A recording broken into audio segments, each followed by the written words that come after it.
बाहुबली, ब्रह्मास्त्र, KGF, Ponniyin Selvam और अब सलार और प्रोजेक्ट के। इन सब मूवीज के बारे में बात करें तो इनमें एक काफी कॉमन चीज देखने को मिलती है, वो ये कि ये मूवी सारी मल्टी पार्ट फिल्म्स के तौर पर रिलीज हो रही हैं, जिनके पहले से ही डिसाइडेड होता है कि ये मूवी एक पार्ट की जगह सिर्फ एक मूवी की जगह मल्टीपल पार्ट्स के अक्रॉस डिवाइडेड होगी।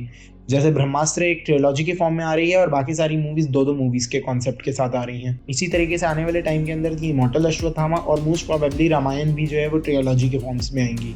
तो आज इस वीडियो में मैं ये चीज़ डिकोड करने की कोशिश करूंगा कि इंडिया में सडनली ये मल्टी फिल्म की फ्रेंचाइजीज को एकदम से क्यों बूस्ट मिला है। इवन प्रोजेक्ट की जैसी मूवीज जो कि पहले एक मल्टी फिल्म फ्रेंचाइज नहीं थी, उसे भी आउट ऑफ अ सडन एक मल्टी फिल्म के तौर पे अब इन्होंने रिलीज करने का डिसाइड किया है। तो अब ऐसे ही कुछ पॉइंट्स पे बात करने के लिए चलिए शुरू करते हैं। यहाँ पे इन पॉइंट्स में अगर हम सबसे पहली चीज़ देखें तो ऐसा सबसे इंपॉर्टेंट रीजन जो हमारे आगे निकल कर आता है, सीधी चीज़, वो है यहाँ का बिजनेस पॉइंट ऑफ व्यू।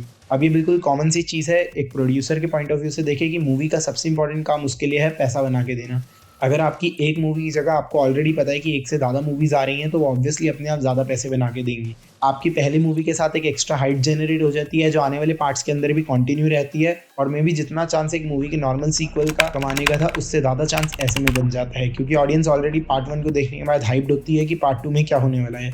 अगर बाहुबली 1 से 2 की बात करें तो वो सबसे बड़ा आज तक का एग्जाम्पल हम कह सकते हैं इस हाइप वाले पॉइंट को लेके कि इंडियन सिनेमा के अंदर, इंडियन पॉप कल्चर के अंदर ये चीज़ इतना बड़ा सीक्रेट 2 साल तक बनी रहेगी कटप्पा ने बाहुबली को क्यों मारा। तो ऐसे में अगर प्रोड्यूसर्स को एक ज़्यादा सेफली तरीके से इन्वेस्ट करने का पैसा मिल जाता है, जब वो इतना बड़ा अमाउंट ऑफ मनी लगा रहे हो, तो कोई भी प्रोड्यूसर उस चीज़ के साथ जरूर जाना चाहेगा। इसके अलावा अगर हम एक बहुत ज़्यादा इंपॉर्टेंट पॉइंट इसके बारे में नोटिस करें तो वो है एक क्रिएटिव ऑब्सेशन। इंडिया में इस पॉइंट पे जितनी भी ऐसी बड़ी बड़ी मूवीज आ रही हैं, मोस्ट ऑफ वो सारी जो है ओरिजिनल आइडियाज पे बेस्ड हैं। अनलाइक हॉलीवुड जहाँ पे इस तरीके का सारा कंटेंट और इस जॉनरा की मूवीज, चाहे वो फैंटेसी जॉनरा हो चाहे वो साइफाई जॉनरा हो, वो सब चीज़ें कहीं ना कहीं अगर हम देखें तो एक तरीके से अडाप्टेशंस थी, जहाँ पे डायरेक्टर का अपना खुद का इनपुट जरूर काफी हद तक रहा था, बट वो चीज़ 100% नहीं हो पाई थी। अगर हम इवन हैरी पॉटर की फिल्म्स की बात करें तो उन सबके तो डायरेक्टर भी सेम नहीं थे। हैरी पॉटर के क्रॉस काफी सारे डायरेक्टर्स बदले। ऐसा ही अगर हम लॉर्ड ऑफ द रिंग्स के साथ देखें, किसी भी और सीरीज के साथ, तो वो सब एक तरीके से अडाप्टेशंस रही हैं।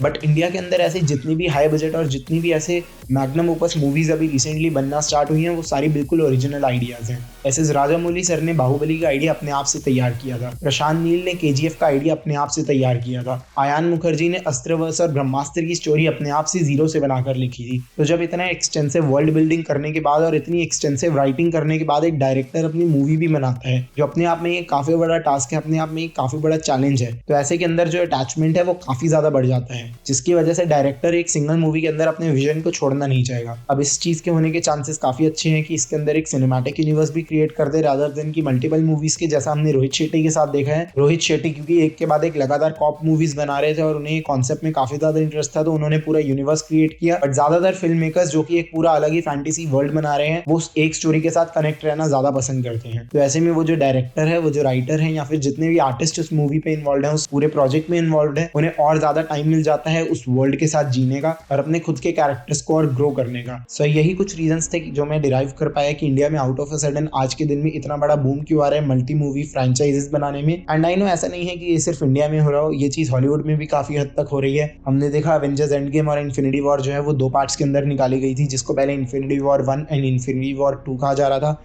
ऐसे ही एविटार भी जो है वो मल्टीपल पार्ट्स के अंदर जेम्स कैमरन ने ऑलरेडी अनाउंस करके उस पर काम शुरू कर दिया है। बट इंडिया के अंदर देखा जाए ये चीज काफी ज्यादा हद तक बूम पे रही है। कुछ इफेक्ट इस पे हाइप का भी रहे, एक मूवी ने किया तो अब मैं क्यों ना करूं। जैसे अटैक अगर हम देखें तो अटैक पार्ट 1 मुझे पर्सनली काफी पसंद आया, बट टू बी ऑनेस्ट उस मूवी को देख के ऐसा नहीं लगता आपको इसको एक पार्ट 2 की जरूरत है, या फिर अगर पार्ट 2 आप बना भी रहे हैं तो आपको स्टार्टिंग से अनाउंस करने की जरूरत है वो चीज। अब हमने जैसे देखा है वो मूवी फ्लॉप हो चुकी है, तो ये श्योरिटी नहीं कि उसका कभी पार्ट 2 बनेगा भी या नहीं। तो ऐसे में कई फैक्टर्स ऐसे जरूर रहेंगे जो एक इंडस्ट्री को पूरी तरह से इम्पैक्ट करें रादर देन सिर्फ एक सर्टेन लेवल पे या फिर एक स्पेसिफिक तरीके के।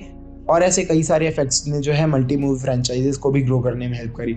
सो ये मेरे कुछ पॉइंट्स थे। आप लोगों के अकॉर्डिंग क्या पॉइंट्स हो सकते हैं, आप लोग प्लीज कमेंट करके जरूर बताएं। I would be really interested to see कि आप लोगों का इस चीज को लेके क्या टेक है। एंड अगर आप लोगों ने यहाँ तक वीडियो देखी तो मेरे थॉट्स को रिस्पेक्ट देने के लिए और यहाँ तक इस वीडियो में मेरे साथ बने रहने के लिए thank you so much. I take your leave.